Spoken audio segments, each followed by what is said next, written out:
Hi guys, welcome back to my channel. I'm that 1320 chick. If you're seeing this thumbnail again or rewatching this video, it's because I had a lot of complaints on the audio. So what I did was, to have the best viewing, I took the video down, and unfortunately some of the files were messed up, so I couldn't just immediately eliminate the music. I had to remake the whole video, which is fine. I need the practice with editing and obviously with audio stuff. So thank you again if you're watching it again. If not, this is why you're seeing it again. So I thought this video was really interesting. That's why I wanted you to make sure that you could hear the info. So this is going to be episode 1 of getting Wiley together and the lid on. And then episode 2 is going to be getting the car dynoed and getting off to Street Car Takeover. So I'm really excited to show you guys these 2 videos. A lot of fun stuff is happened this past weekend, and a lot of stuff is going to be happening in the next couple months. So I hope you guys enjoy this content. I hope the audio is better. I am absolutely going to invest in a mic by the end of this week. I don't want to keep having issues where you guys can't hear me, because I do think the information is important and my stupid dad jokes. So I want you guys to be able to hear everything. So thank you so much for the feedback. I didn't think it was hate. I took it to heart to make sure that this is a good experience. So check out me installing my new Cobra Jet lid, and hold on for episode 2. So this is what the current setup looks like. This is the lid that we had powder coated, and the Whipple plates made red.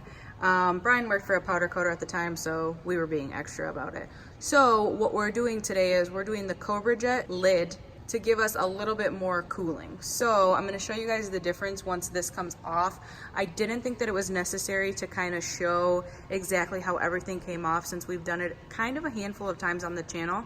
So I'm going to show you guys the difference side by side of the standard original Whipple lid versus the Cobra Jet lid.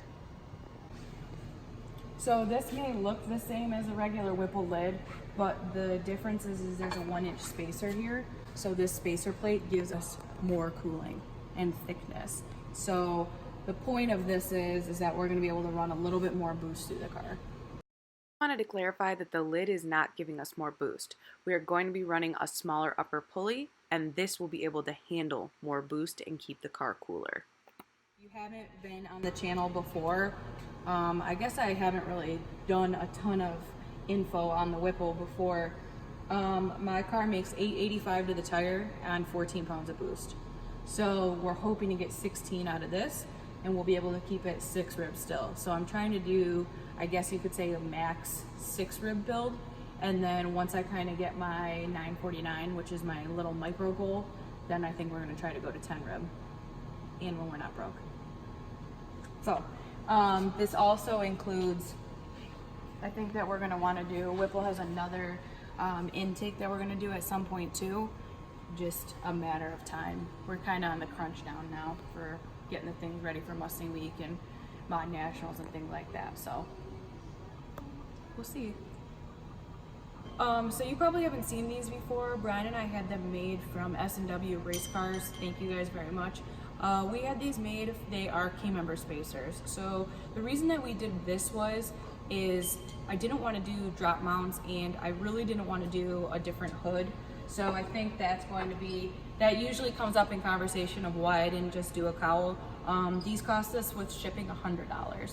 And the advantage of that is I like the sleeper look. I am not a huge cowl fan. There aren't a lot on the market that I love enough to want to do. And the price versus a $650 hood to a $1,000 hood, plus having to have it painted, this was just a better option, and it gets me to keep my stock look. And the reason for that is since the lid is bigger than the original one that we showed you on the car, the hood wouldn't have closed. So we needed to do something to keep the car with the hood that closed, I guess. But we're gonna do those. So we basically just have to drop the subframe, and we'll put those in, and then we do the lid stuff. So we're gonna take off the lid, do the subframe stuff, and then put this lid back on.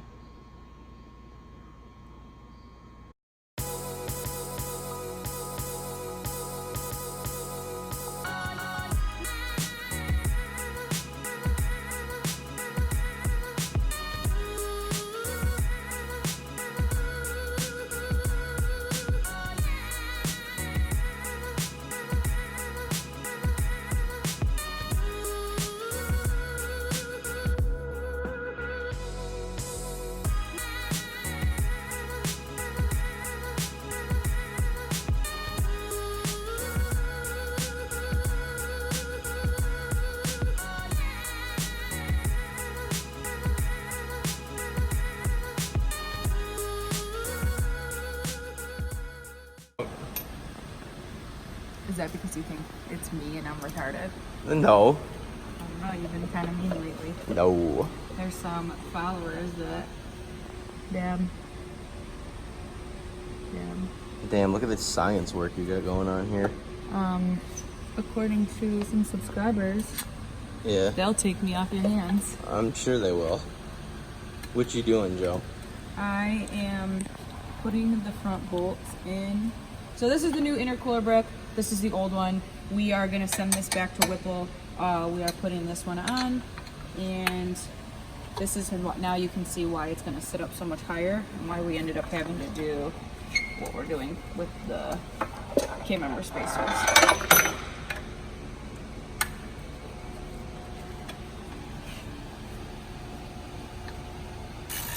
You said not super tight? Yeah. Okay. That was only one ugga chugga. That was one jugga chugga. Ugga chugga. Jugga chugga. Jug. Joga chugga. Alright. Husband up for sale. Wife on the market. What's the bidding start at for me, Joe? For you? Yeah. I don't know, you come with a lot of broken stuff. Damn. I meant your SN. Savage. You have the SN and you have the donor car in your name, so boy bye.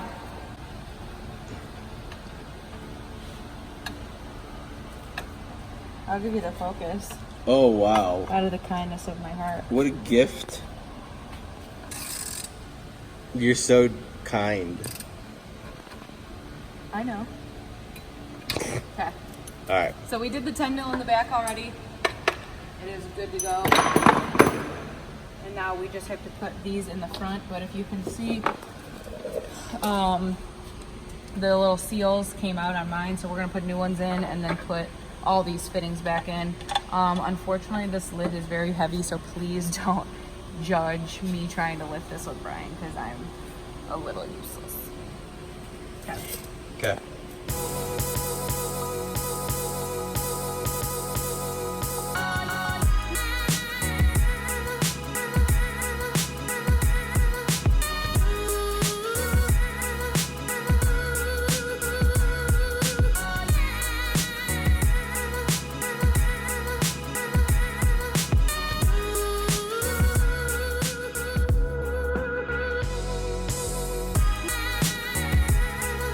You want to give everyone a summary of what we're doing now that the car's back in the air?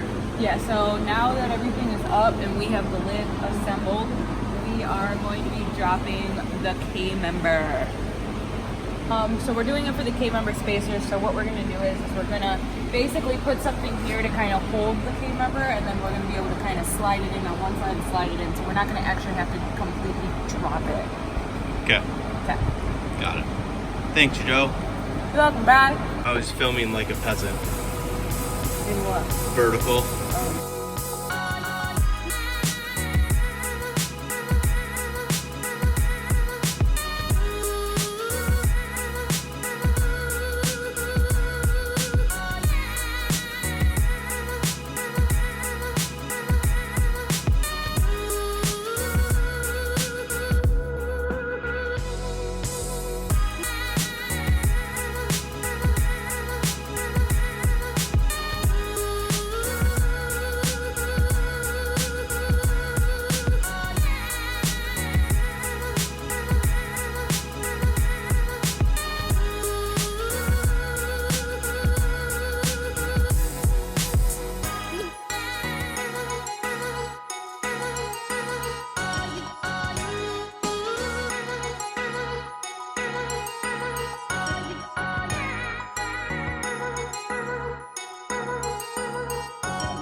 Thank you guys so much. I hope you enjoyed the video. If you enjoy this content, please like and subscribe.